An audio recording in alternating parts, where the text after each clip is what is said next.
Hola, hoy quiero hablar sobre la amartiología y la palabra viene de las raíces griegas amartía, que significa pecado o errar en el blanco, y la logia, que significa tratado o discurso. Por eso la amartiología es el gran tratado o estudio sobre el pecado. Lo primero que vamos a tocar sobre el pecado en relación con la religión y la ética. El tema del pecado siempre se relaciona con la religión y la santidad y la ética. Podemos ver los contrastes como bueno, malo, o qué es correcto o incorrecto, o legal e ilegal. Entonces ahí están las tres formas que habla.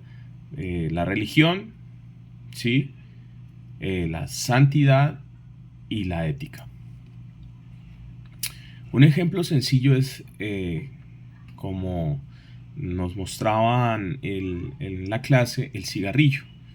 Entonces, para la religión, ¿está bien fumar? Claro que no.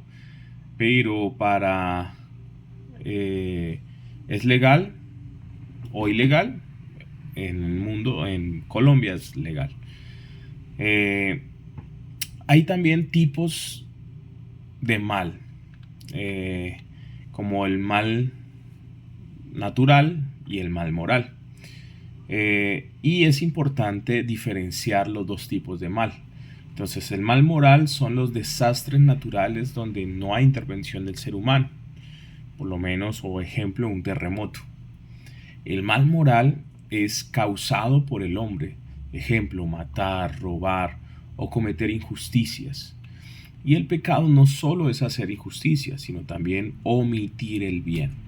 Ver la injusticia o lo que está pasando y no hacer nada, eso también es pecado. Frente al pecado hay unas perspectivas. La perspectiva de la evolución teísta se relaciona con el flujo de las ciencias bíblicas y arqueológicas. Entonces todos los hallazgos científicos y arqueológicos habla sobre esta evolución teísta. Otro punto de la evolución teísta es algunos lo ven como relatos, que son relatos o mitos que explican el origen de las especies. También en esta perspectiva es la creación literal, como Génesis entendido de forma literal. Eso es más que todo como nos enseñaban en la clase, lo que nosotros pues hemos conocido como Adán y Eva. Son los primeros seres humanos quienes desobedecieron a Dios, ¿sí? Es el pecado original, ¿sí? Como lo hablamos.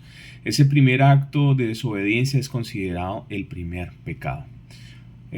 Romanos 5 hace referencia a este tema y esa creación nos habla de lo literal. Hay otra parte que es la teología de la liberación. Habla de la estructura social y económica del pecado, pero también presenta que el pecado como opresión y la salida como liberación. Otro punto que veíamos en la clase, que es la universalidad del pecado. Y ese punto nos enseña sobre el pecado original, que habla de la ciencia moderna, que ha estudiado, pero también niega la historicidad de Adán y Eva, y a partir de descubrimientos arqueológicos, y muchos consideran que Génesis es más un género literario que un relato histórico. Entonces ellos plantean una pregunta: ¿es válido esta forma de pensamiento? Entonces vamos a analizar y ver un poco más como la verdad e inspiración bíblica. Al estudiar Génesis 1 y 2, debemos preguntarnos qué tipo de literatura es. También otra de las preguntas al leer Génesis 1 o 2, necesitamos preguntarnos qué es el propósito o cuál es el propósito del autor. Y debemos recordar que el antiguo es cercano Oriente habían otros relatos de la creación, como nos lo mostraban en la clase, la épica de Gilgamesh, el Altratesis.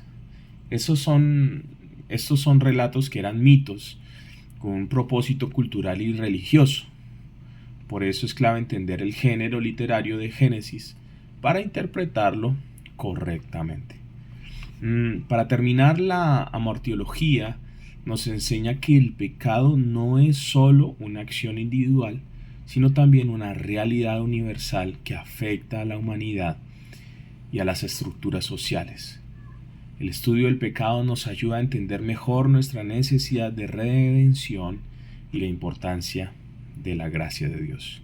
Muchas gracias.